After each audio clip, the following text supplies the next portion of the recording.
जय महाकाल। आप सभी को द्राक्षा का प्रणाम। आज हम आपको कर्ण पिशाचनी, जिसके बारे में ज्योतिष शास्त्र में बहुत सारे नियम कहे गए हैं, बहुत सारी चर्चाएं होती हैं और बहुत सारी भ्रांतियां भी हैं। आज हम आपको उस महासाधना का आरंभ बता रहे हैं। देखिए, ज्योतिष शास्त्र में एक पूर्ण विज्ञान है। ये कोई शास्त्र नहीं है, केवल विज्ञान भी है। ग्रह नक्षत्रों पर आधारित अंक ज्योतिष, हस्तरेखा और शारीरिक लक्षणों का वर्णन करने वाला हस्त सामुद्रिक शास्त्र, रमल ज्योतिष, केरल ज्योतिष आदि इस शास्त्र की बहुत सारी शाखाएं भी हैं। इनमें से किसी एक शाखा का जानकार व्यक्ति किसी भी व्यक्ति के भूतकाल, वर्तमान काल और भविष्य काल का साक्षात विवरण कर सकता है, विचरण कर सकता है। इसके लिए ज्योतिषी के पास जन्मपत्री का होना बेहद आवश्यक है। लेकिन ये जानकारियां वही बता पाएगा जिसको ज्योतिष का पूर्ण ज्ञान होगा। इसके अतिरिक्त उसके पास कुंडली का सटीक वर्णन होना चाहिए। कुंडली में अगर समय का या दिन का या साल का हेर फेर है तो आपको कभी भी सही दशा पता नहीं चलेगी और समस्याएं आपकी बढ़ती जाएंगी। लेकिन जो कर्ण पिशाचनी साधना है, इसमें आपको किसी कुंडली की, किसी समय की, किसी दिन की कोई आवश्यकता नहीं होती। इंसान के चेहरे को भांप कर, उसके चेहरे को देखकर ही इस साधना के द्वारा इंसान का भूत, भविष्य और वर्तमान बिल्कुल सटीक बताया जा सकता है। देवी कर्ण पिशाचिनी, ये एक देवी हैं, उग्र हैं, पिशाचिनी स्वरूप की हैं। किंतु कर्ण पिशाचिनी महासाधना कल भी थी, आज भी हैं और भविष्य में भी रहेंगी। साधक रहे ना रहे, साधना रहती है। ऊर्जा पैदा करने वाला रहे या ना रहे, ऊर्जाओं का नियम चलता ही चलता है। मां देवी कर्ण पिशाचिनी भूत, प्रेत और बेताल की तरह अशरीरी हैं, जिनका शरीर नहीं है। एक हवा है। यह भूतों की तरह ही निकृष्ट योनि की हैं। पीड़क स्वभाव भी है इनका, क्रोधी हैं, उग्र हैं।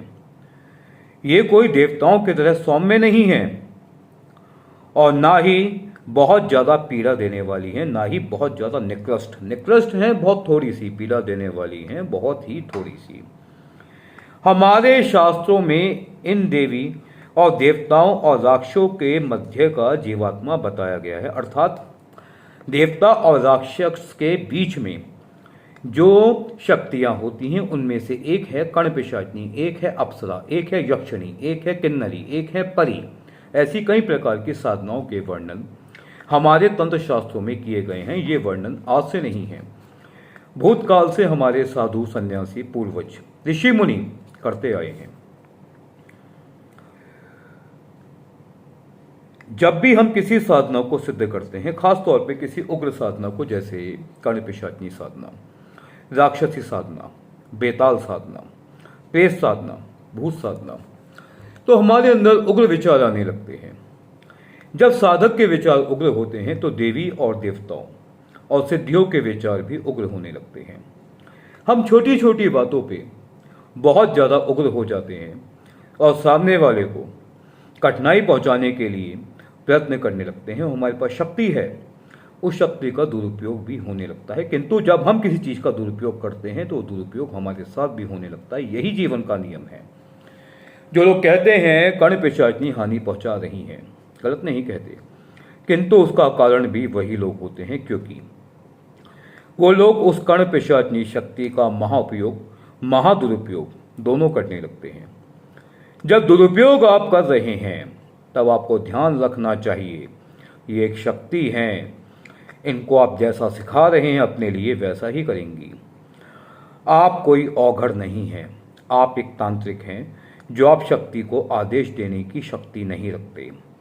आप केवल निवेदन कर सकते हैं, तो आपको निवेदन की हद तक ही इस कार्य को करना चाहिए। तो ये मैंने आपको कर्ण पिशाचिनी के विषय में कुछ जानकारियां दी हैं कि कर्ण पिशाचिनी सच में होती क्या है।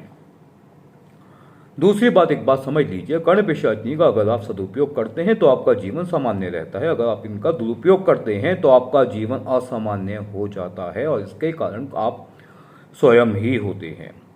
इससे अगली वीडियो की प्रतीक्षा कीजिए। अगली वीडियो में हम आपको कर्ण पिशाचिनी को सिद्ध करने का महाविधान बताने जा रहे हैं। जय श्री कृष्णा।